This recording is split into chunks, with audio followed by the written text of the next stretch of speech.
பகவத்கீதையில் 2வது சாப்டரில் 23, 24 2 ஸ்லோகமும் சேர்ந்து பார்க்கணும். ஏன்னா ரெண்டுக்கும் மோரார்லெஸ் ஒரே மாதிரி அர்த்தம்தான் வரும். அதனால் சேர்ந்து சொல்லலாம். நைனம் சிந்தந்தி சஸ்திராணி நைனம் தகதி பாவகः ந சைனம் க்லேதயந்த்யாபாः ந சோஷயதி மாருதः.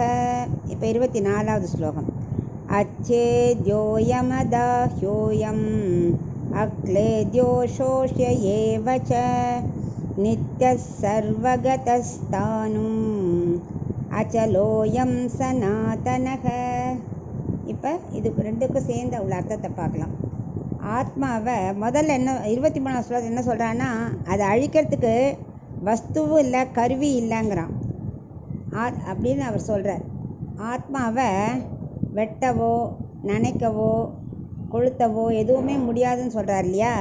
அதுக்கேற்ற கருவி இல்லைங்கிற. அதாவது ஆத்மாவை என்ன பண்ண முடியாதான், நீரில் நனைக்க முடியாது, நெருப்பால் எரிக்க முடியாது, காற்றால் உலர்த்த முடியாது, அதுக்கேற்ற கருவியே கிடையாது அப்படிங்கிறது 23வது ஸ்லோகம்.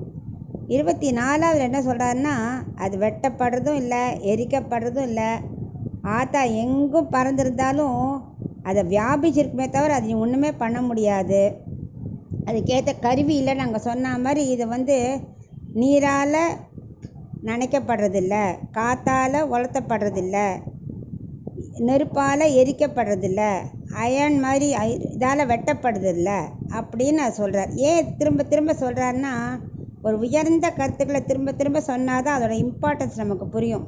இப்போ பாடமே திரும்ப திரும்ப படித்தா தானே புரியறது. அந்த மாதிரி திரும்ப திரும்ப சொல்லிகிட்டே இருந்தால் தான் அதோட பவர் என்னன்னு இவளுக்கு கொஞ்சமானு புரியும். இல்லாட்டா அப்படியே விட்டால் மறந்து போயிடும். அதனால் இவர் திரும்ப திரும்ப இதை பற்றி சொல்லிகிட்டே இருக்கார்.